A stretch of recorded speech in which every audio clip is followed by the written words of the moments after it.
This is SSN. Story Studio Network. Welcome to the Fatigue Fixer podcast. Have you ever wondered why you and most of the women you know seem tired so much of the time? Well, this is the podcast where we explore why. I'm your host, Dr. Sarah Vedboncoeur. I'm a naturopathic doctor, hockey and baseball mom, bookworm, and nerd at heart who's fascinated by the state of modern women's health and well-being. I've had the privilege of treating thousands of women in my practice over the past 14 years, and hearing your stories has taught me an important lesson. Women are incredibly strong, resilient, and self-aware. And yet, too many of us are struggling to show up fully in our lives because we're tired and unwell. I want you to have the energy you need to share your unique gifts with the world because we are in desperate need of more female leadership. So join me for conversations that will help you feel less alone, more informed about all the things that might be draining your energy, and inspired to fix your fatigue and wake up every morning feeling rested and excited for the day ahead. I can't wait to share today's episode with you. So let's get into it.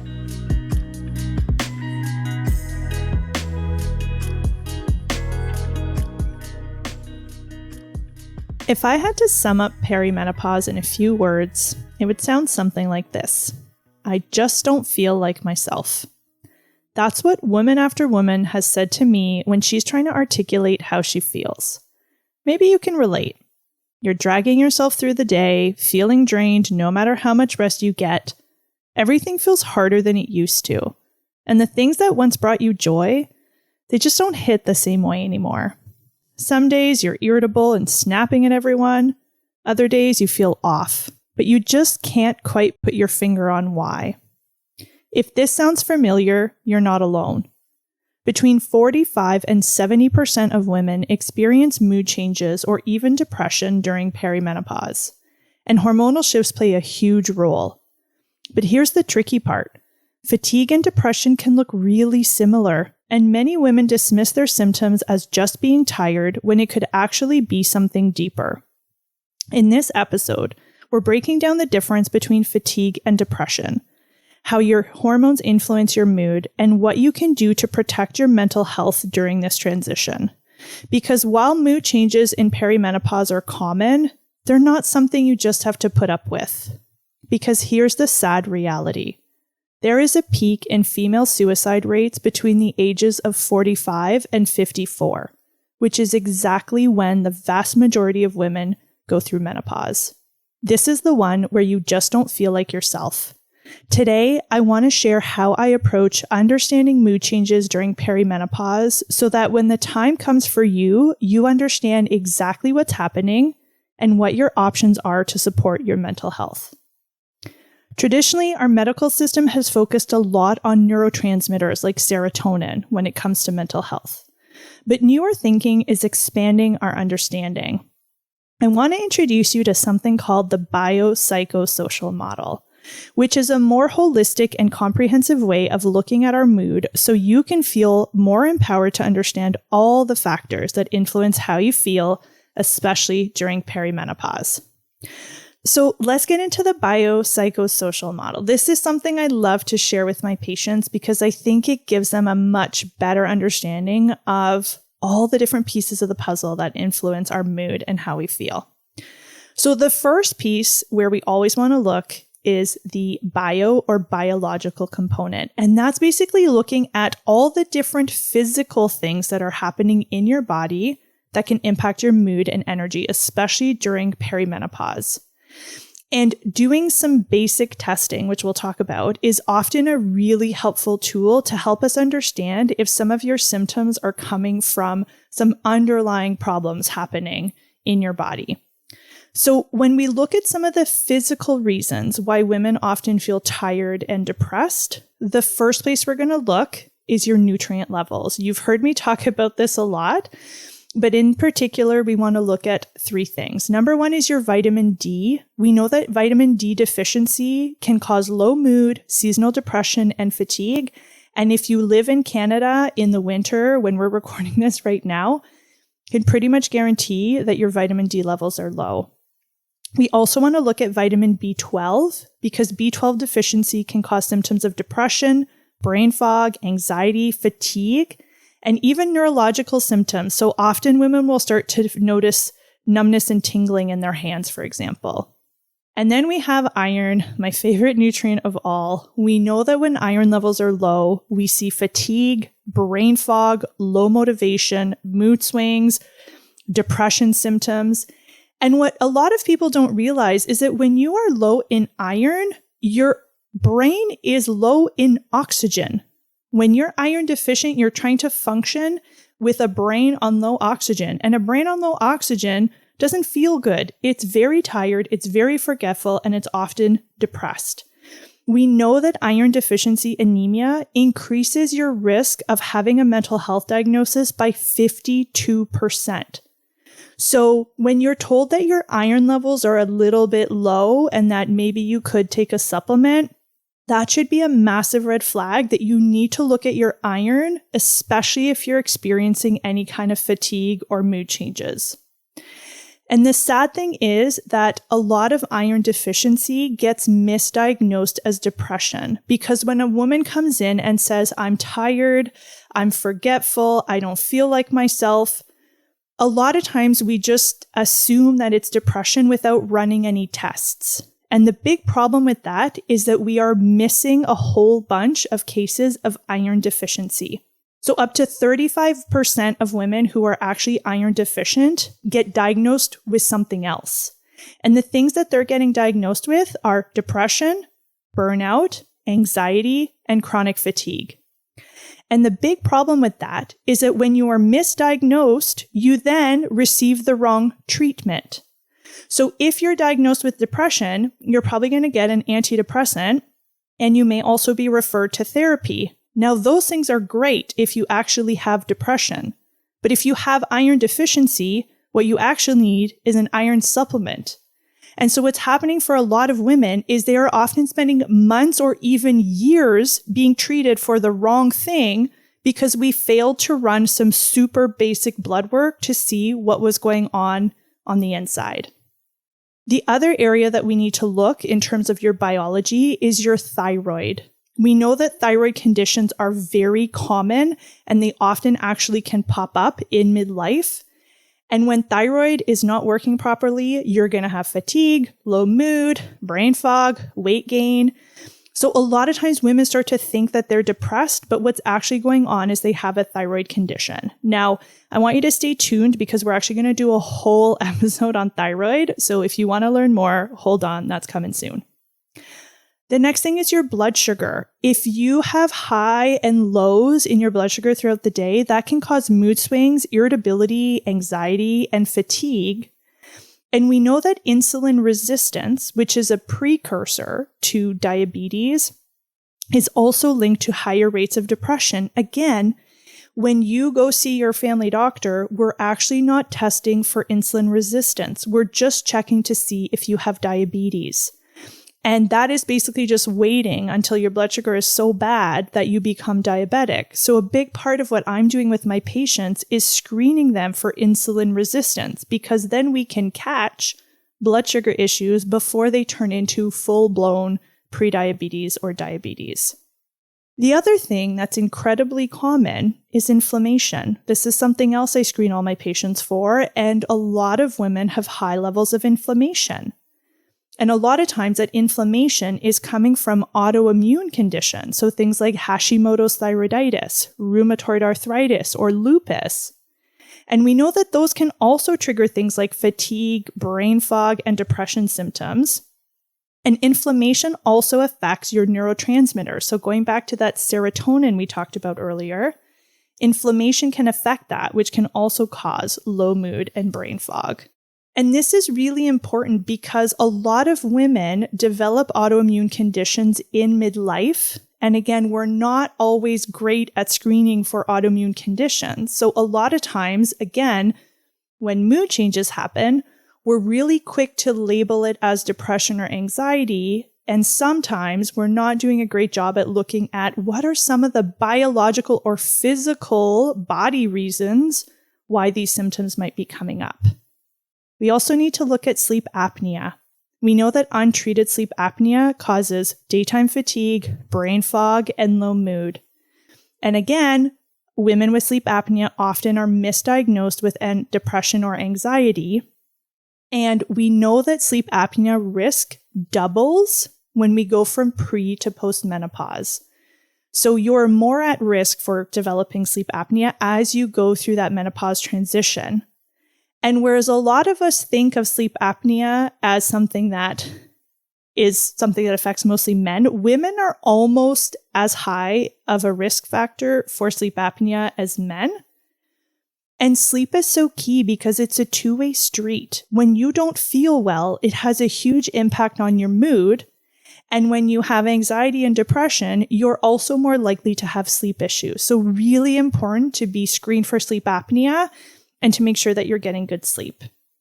The take-home message is that before you accept a diagnosis of depression, which by the way, there's nothing wrong with that diagnosis, and before you accept a prescription for antidepressants, which also are a really helpful tool for a lot of women having depression, I want you to make sure you're getting tested because I want to make sure that you're being diagnosed with the right thing.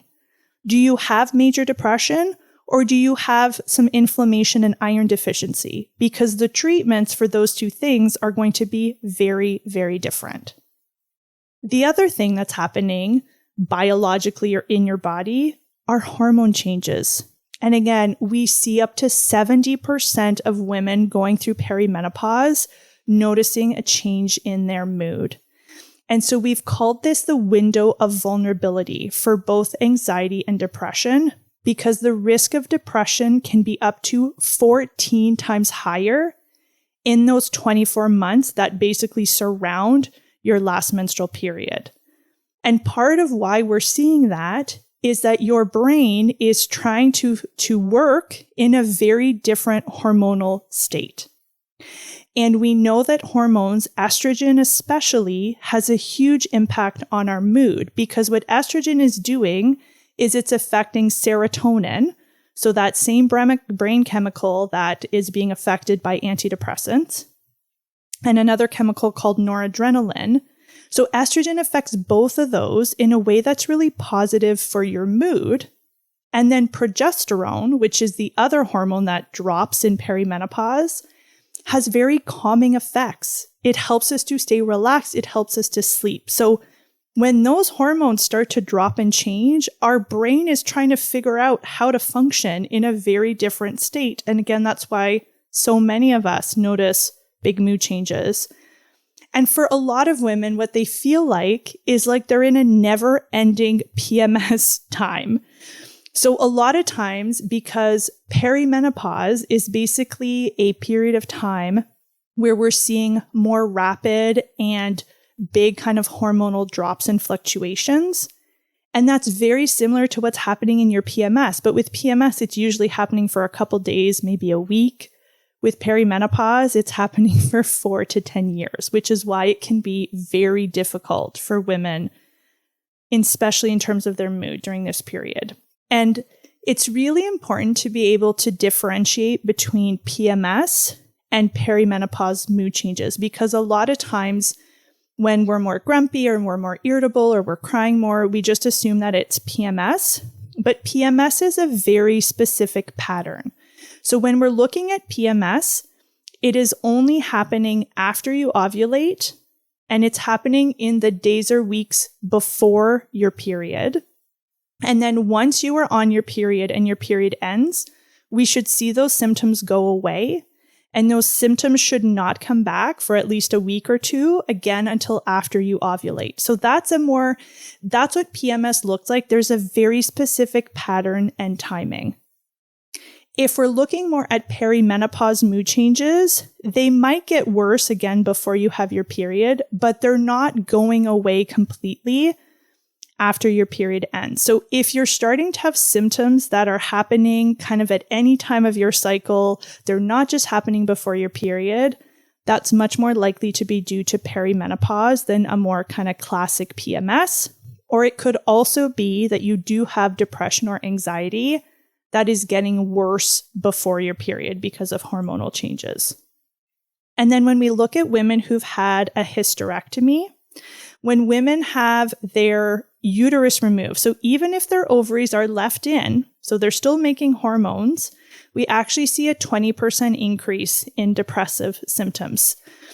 And that goes up to about 44% higher risk if you do have your ovaries removed. So again, this is not to say that hysterectomy shouldn't be considered. It can be a very helpful surgery for some women, but we need to make sure that women understand what the potential impacts are on their mood so that they can look out for symptoms and so that they make sure that they're well supported after their surgery.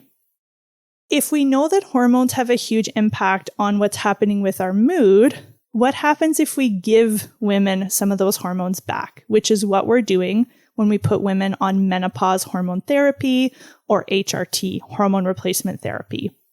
And what we see is that when we give women estrogen in particular, we see that they have more they have more serotonin available in their brain, which for most women does help with mood. So we know that when we give women transdermal estrogen, which is probably the most common type of estrogen that you'll get nowadays, so that would be either a patch or a gel of estrogen that you would put on your skin, we see that that has antidepressant properties similar to an antidepressant. So again, if your mood changes are caused in big part by hormone changes, part of the therapies or the treatment that we want to think about is using hormones and giving some of those hormones back because we do see that that does help. Now, here's the catch. This seems to work best if you are in perimenopause, meaning you're still having some periods.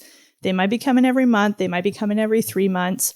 But as long as you still have a period, we do see that putting a woman on estrogen does seem to help with her depression and her mood. Once you are post-menopause, once your periods have ended, we don't see that same benefit. It's not as effective. And this is why the myth that I literally just heard in my office within the past month, that women have to wait until their period ends to start hormone replacement therapy, is so harmful.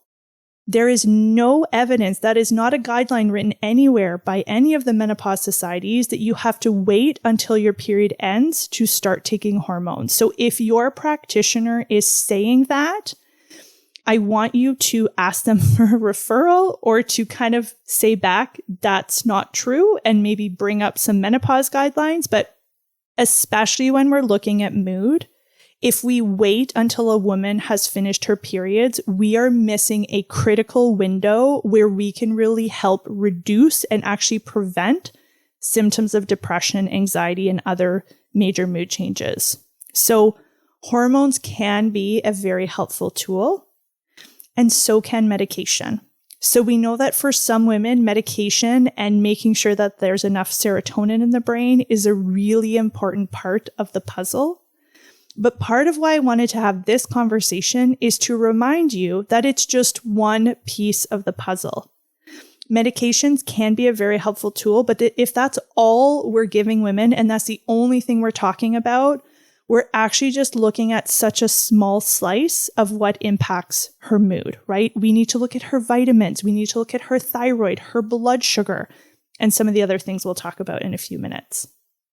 The other thing to know is that when we combine antidepressants and menopause hormone replacement, so when we give antidepressants plus estrogen, they work really, really well together. So this isn't an either or where you have to pick one or the other. You could try one or the other, or you could try both. And for a lot of women, having both is really helpful.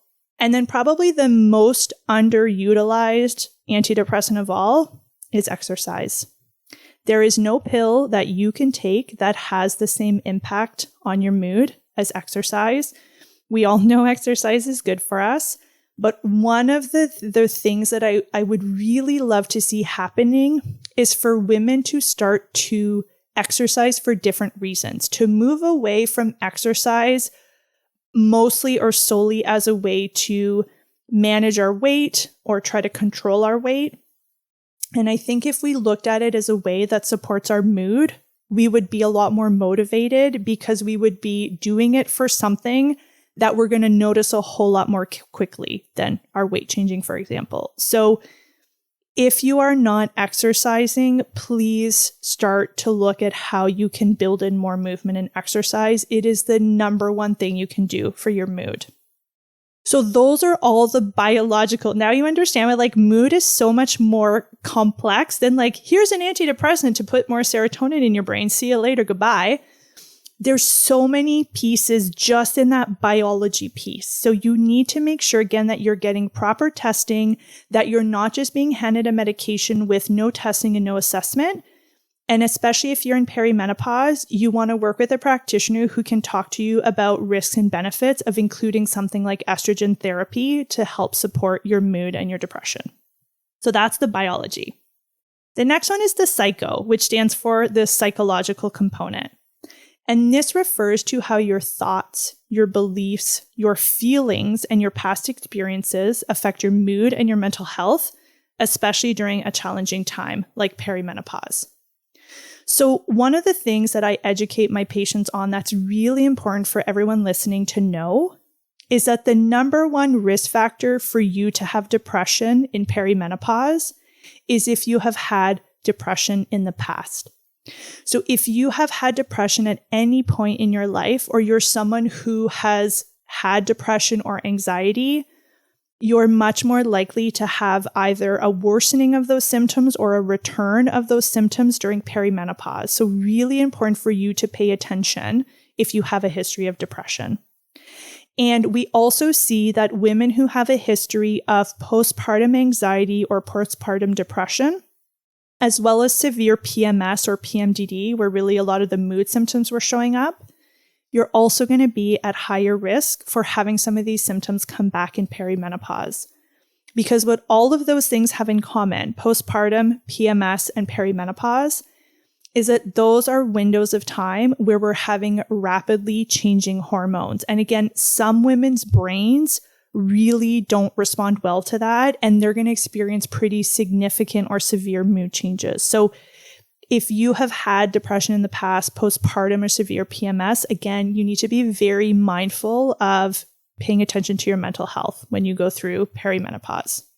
The other thing that is part of this psychological component is our coping mechanisms.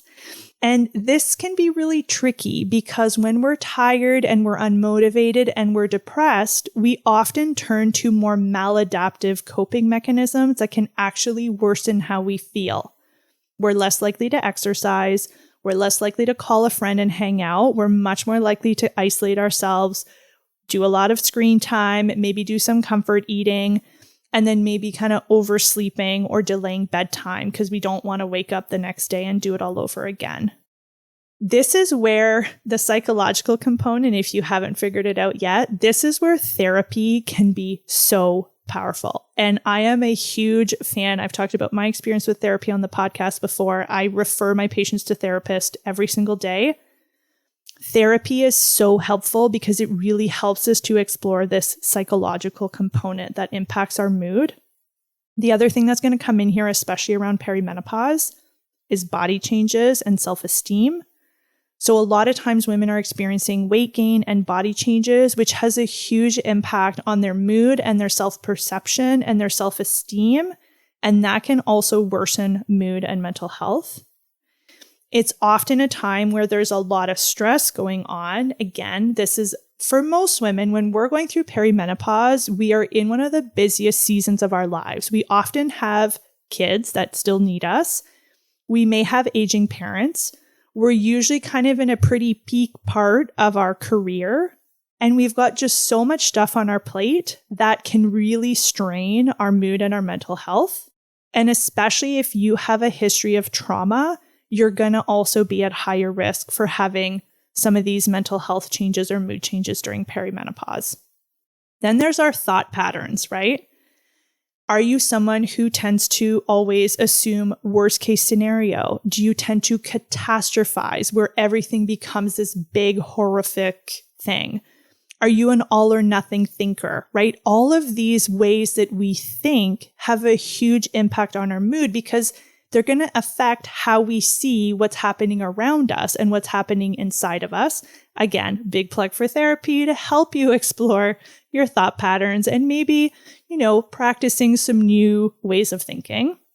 And then the other thing I want to put in here, which I think is really important, is helping women distinguish, am I tired? Am I depressed? Or am I burnt out? Because those can all look very, very similar. And I can tell you right now, the rates of burnout, especially among midlife women, is incredibly high. And what burnout is a state of emotional and physical exhaustion that usually comes after any type of prolonged stress. Can often be work stress, but can also be caregiving stress. And it is characterized, there's 3 things that we tend to see with burnout. The first thing is being tired or having energy depletion. The second thing is that you will start to often feel more cynical or negative about work. So maybe you're still going to work, but you're like, what's the point? I don't care. This doesn't matter. And then the third thing we see with burnout is reduced professional efficacy, meaning it can become harder to do your job or you're just not able to do your job. What's fascinating is a lot of the patients I see, because they're such high performers, they will continue to burn themselves out. They will be exhausted and hate every minute at work, but they will still perform because that's just who they are. So just because your work is not suffering doesn't mean you're not burnt out, is maybe what I'm trying to say. Depression is really you've overgiven energy and you've been under stress that's been really hard to manage, usually for a long time. Depression is a mental health disorder, which is marked by things like persistent sadness, hopelessness. There can be some suicidal thoughts or even just thoughts of it would just be easier if I wasn't here anymore. We'll often see a loss of interest in activity. So you just don't care to do any of the things that you used to do. And this is going to impact all aspects of your life. So it's not just going to impact work. Whereas burnout, often weekends feel better because you're not having to go to work. You might still be tired, but you probably feel a bit better. So again, this is why I'm so passionate about helping women see their mood through a more holistic lens, because as you're starting to see, there are so many pieces to this puzzle.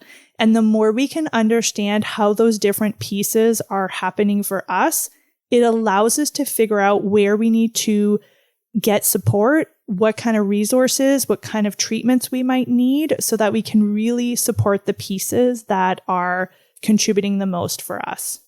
So psychological, again, it's your beliefs, it's your thoughts, it's your coping strategies, it's your history of mental health.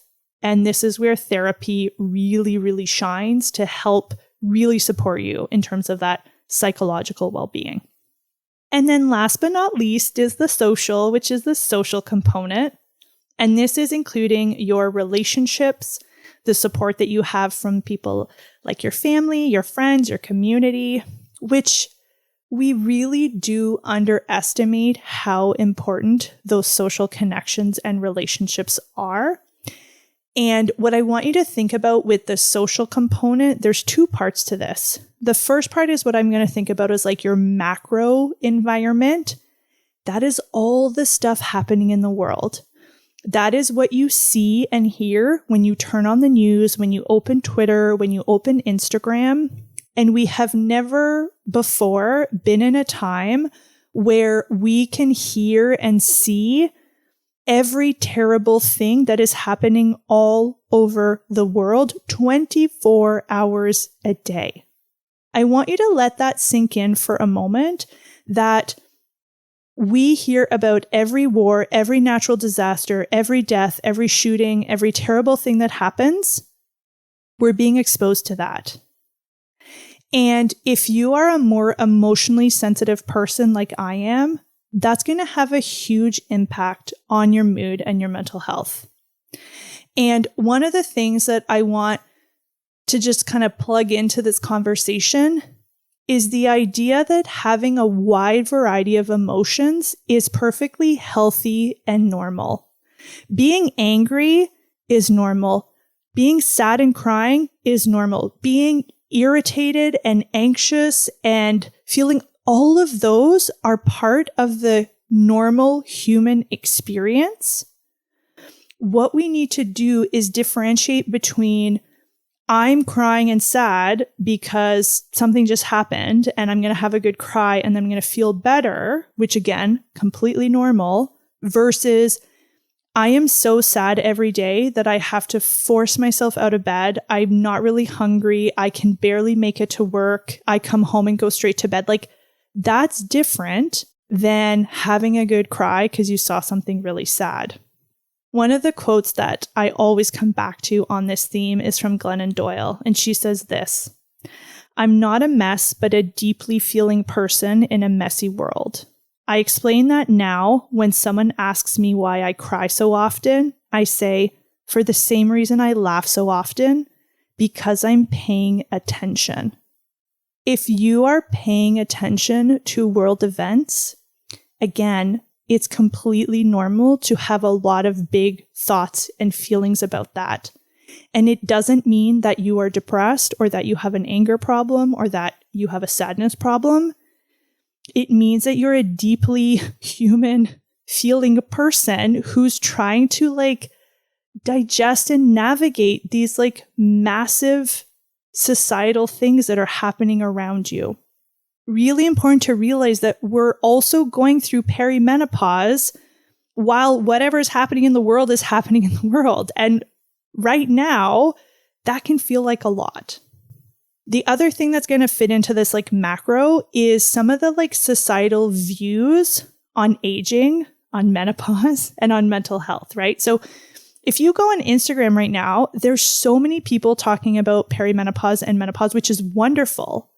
But a lot of that conversation is positioning it as this estrogen deficiency. And if you don't take hormones and exercise and eat 40 million grams of protein, you're going to wither away and die. And once you ate, you can't have wrinkles. And when you get old, everything is terrible. There is still so much ageism and sexism as women get older. So again, if we're trying to age healthily in this world that tells us that we're basically too wrinkly and old to be useful, that may also impact your mental health.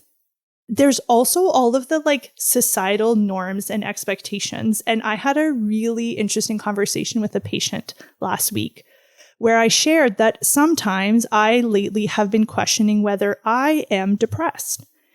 And part of what I was sharing is that I don't actually think I'm depressed. What I am experiencing, though, is some really big discomfort and emotions over the fact that I have really slowed down. Now, I still do a lot. I want to acknowledge I still do a lot, but compared to what I used to do, I have really taken my foot off the gas pedal. I've been much more selective about what I do, where I put my energy, the type of work projects that I work on. What that's caused in my mind is this constant tug of war between the part of me, which is the high achiever performer part, which basically got me here and got me a lot of really wonderful things in my life. And what I think of as the older, wiser part that's just relax. You're doing enough. You don't have to be doing stuff all the time. You can sit here and just drink your coffee and read your book. That's who I'm trying to let drive the bus more often. That's who I'm trying to have be in charge more often. But that other part of me, the high performer, straight A gold star girl, she's having a lot of thoughts and feelings about this. And so the way that this shows up for me is, again, when I'm sitting and relaxing, there's this whole conversation happening in my mind.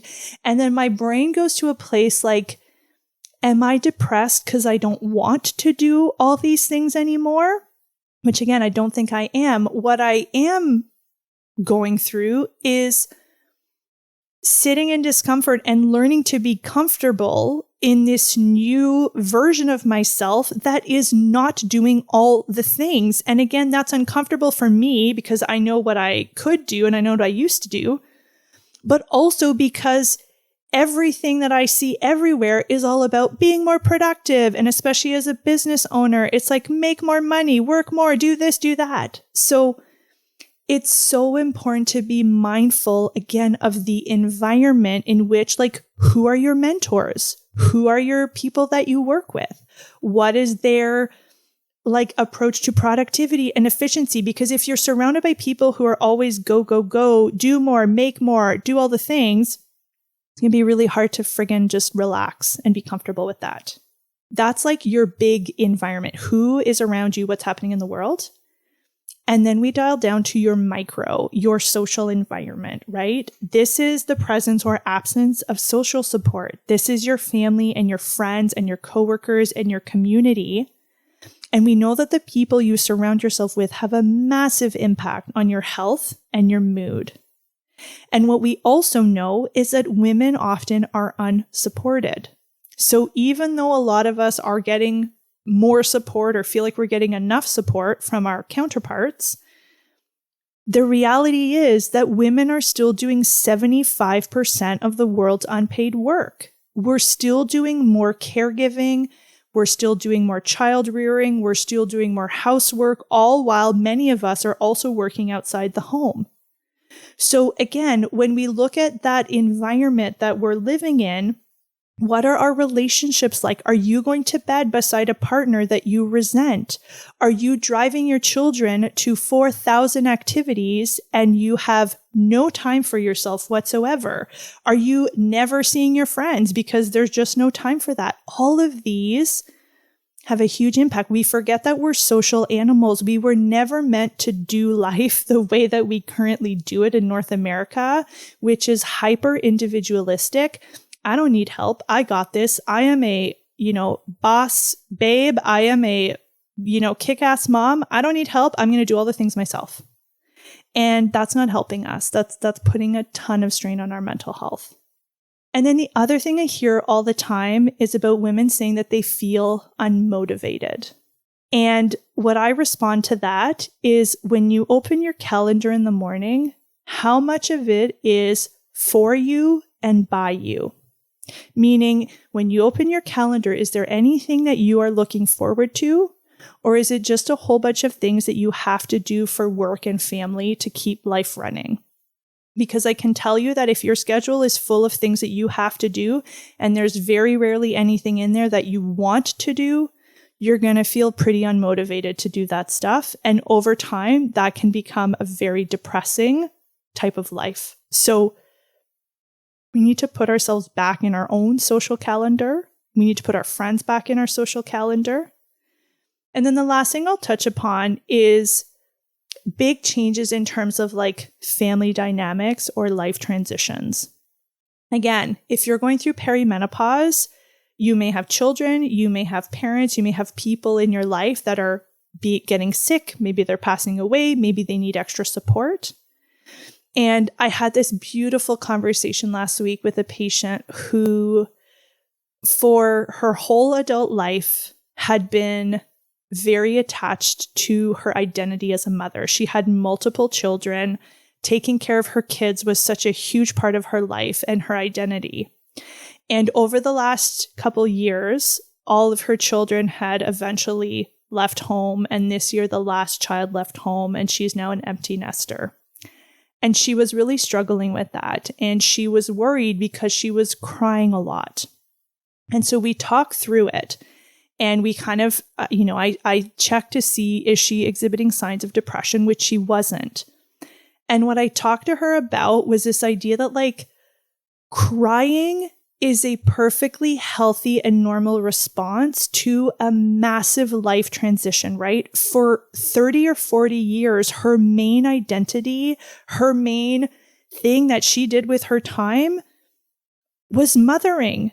And now she didn't have to, or she wasn't doing that anymore. And that was a huge, like, destabilizing moment for her. And so we talked through it, and I just tried to help her see that it was normal to be sad that her kids were gone. It was normal to go through like a grieving period that stage of her life was ending, and that crying is a healthy and normal response to being sad and grieving.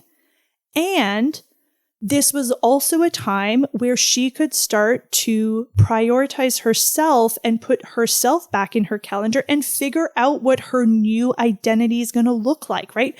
Now that mothering is not her main activity, what would she like that to be? And I think it was such a helpful conversation because, again, I feel like we often over dramatize or almost like turn normal human emotions into these disease states, right? Like if you're crying, you're depressed. If you're angry, you're a bitch. Like not always. Sometimes you're just crying because you're sad and that's okay. And sometimes you're angry because there's stuff in the world that is totally normal that would make you angry. That's the social part. Big picture, world environment, small picture, what's happening around you. So what I want you to take away from today's episode is that your mood and your mental health, as you have probably now gathered, are complex. If it was as simple as taking an antidepressant or going to therapy, we would all be really happy and healed and wonderful.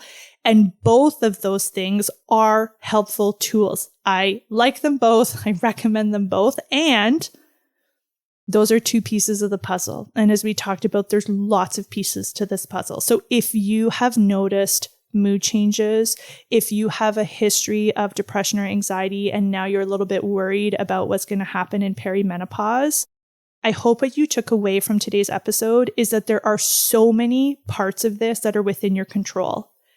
Exercising, prioritizing time with friends, trying to do your best to put things in your calendar that are for you and by you that you look forward to, and the importance of having a team that hopefully includes a family doctor, a therapist, a naturopathic doctor that can help you navigate the different parts, right? Having someone who can run some tests, someone who can prescribe medication if you need it, someone who can prescribe menopause hormone replacement therapy if that is something you need, so that you have this mental health toolkit available to you in your midlife with all these different tools that are hitting those three key buckets, right? The biological part, the psychological part, and the social part. And when we look at all three of those, that's often where we really can start to see big shifts in terms of our mood and our mental health. That is what I wanted to share with you today.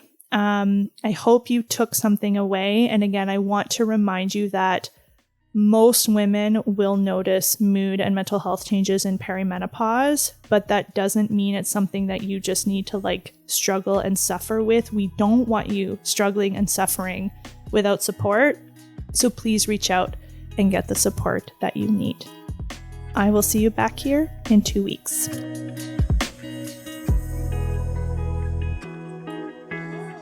Thanks for spending your precious time with me today. If you enjoyed today's episode, I'd love it if you would send it to a woman in your life who needs to hear it. And there's no better way to help me reach more women who want to fix their fatigue than to take 2 minutes to leave a rating and review wherever you're listening to this. Ready to get more insight into what's making you tired? Find out which of the 5 most common types of fatigue you're dealing with by taking my fatigue fingerprint quiz at fatiguefixer.ca/quiz. Are you dealing with frazzled fatigue, where your body's exhausted but your brain won't shut up, making it hard for you to fall asleep? Or maybe you're more of the drained fatigue type, where no matter how much sleep you get, you're never rested and struggle to get up in the morning. Just take my fatigue fingerprint quiz and your results will include a list of recommended labs you can ask your doctor for, as well as my top recommendations for which habits and practices are best for fixing your type of fatigue. Find the quiz at fatiguefixer.ca/quiz. Because being tired all the time isn't normal, and you deserve to have good energy. Last but not least, I want to thank Jen Hudson and Mike Trutler over at Story Studio Network for bringing these conversations to life. I'll see you right back here in 2 weeks. Bye!